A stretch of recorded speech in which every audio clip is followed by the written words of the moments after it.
That summer was one of long and hot days, crisp blue skies, and the silence that hung over the town around midday. Outside, the world looked like an overexposed picture in which the light gnawed at edges and lines. Inside, the shutters were closed against the blistering heat like a daily eclipse. There was the bitter smell of pesticides and an intermittent buzz as flies lay dying on the windowsills. I spent the morning in remedial classes learning the language, and that's where I met Lucas, who had problems with math. The afternoons I spent bored at home in half darkness. One day after lunch, Mom told me she was tired of me hanging around the house.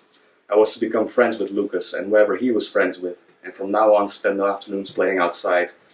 So that day I cycled into town. When I turned into the street where he lived, I saw Lucas at the other end with some kids. The street ran up a slope, and I had to push the pedals of the bike hard to reach them. They sat on the curb, looking scruffy in their faded and ripped shorts. They were already deeply tanned by the July sun, and they eyed me with suspicion. Lucas looked bored. He stood up and said hi. Then he introduced me to the three other kids sitting on the curb. There were two scrawny kids who looked the same because they were twin brothers. Their black hair fell in front of their faces as if to hide their angular features and stony eyes.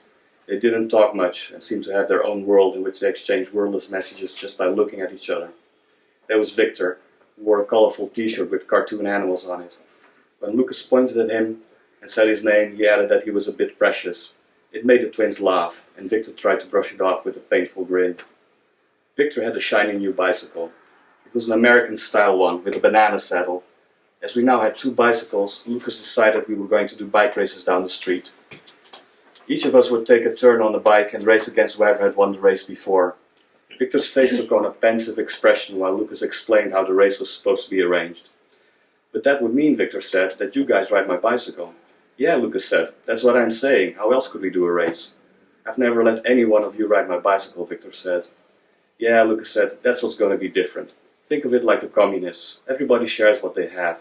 You want to do a bike race and you have a bike, so it's natural you should lend it to the people who don't have one. Really, it's the right thing to do. One of you could actually win the race on my bicycle, Victor said. That would be weird. Well, Lucas said, what else can we do? Why don't you get your dad's bike, Victor asked. Because it's heavier than your mom, Lucas said. How would that be fair? Lucas kept a straight face, but the twins showed a razor-thin smile acknowledging the put-down. Well, Victor said, it's still less heavy than your mom, so how bad can it be? The smile of the twins grew rounder, and their dull eyes suddenly turned inquisitive. Victor had had a cocky smile at first, but it evaporated as he looked at Lucas. I'm only kidding, Victor said. We can use my bike for the race. Let's be communists.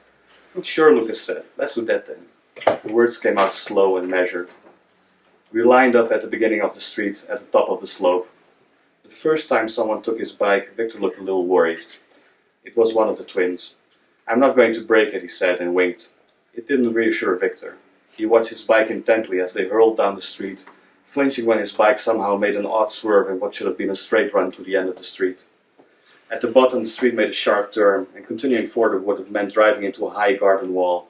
This was the finish, so you had to brake at the very last second, late enough to win, and early enough not to hit the wall. This they did, going sideways in a skid, and sending up clouds of dust. Victor's gaze was fixed on his bike. Nothing had happened.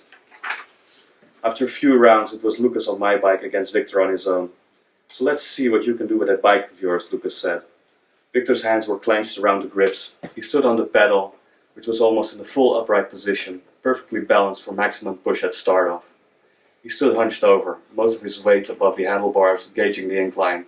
He just nodded to Lucas, intent on not losing focus. When the signal came, they pedaled furiously down the slope, neck and neck. For the first half it seemed they were tied, but Lucas was a head taller than Victor.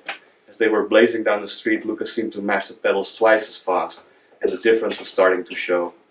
I wondered if my bike could handle his weight, if the tires would be able to sustain the sudden stop on the hot surface. What if the dust and sand would make him lose control? What would they say if I came home with a broken bike? To my relief, Lucas skidded neatly to a halt just before the wall and punched the air in victory. Behind him, Victor rolled slowly to a stop, deflated. When they were back at the top of the slope, Lucas handed me back my bike. It's us now, Lucas said. I'll have to take Victor's bike, but don't think I can't beat you using that one. Victor came up behind and realized he'd have to hand his bike to Lucas. It seemed he wanted to say something, but then he decided against it. Lucas smiled when he took the bike. I'm just going to show the foreigner here how we do things, he said. We got set. I hung over the handlebars with an arched back while I pressed the grips. I tried to focus on the grey asphalt just in front of me, waiting for the signal. But from the corner of my eye I saw Lucas' foot resting on the pedal in the near upright position, ready for the all-important first stroke. I noticed his shoe. There was a gash in the leather along its side. The lace had broken, and only a small knot halfway the strip of violets fastened it to his foot. The piece of leg sticking out was bumpy and pitted, covered by unruly black hairs, which in turn were covered by a layer of the yellowish dust that slithered over the street when the breeze picked up. There was a fresh cut on his leg. Small drops of blood cleared a path through the dust and trickled slowly into his shoe. I looked at my own shoes. They were just shoes, laced up to the top. My legs were smooth, only the yellow dust gave them a superficial lightness. One of the twins gave the signal, and we kicked the pedal down, plunging down the street. I saw his shoe becoming a whirl and the bike starting to move slowly ahead. The houses on either side of the street started to blur, and the only things that were defined were our two bikes, his slightly ahead and crawling forward bit by bit.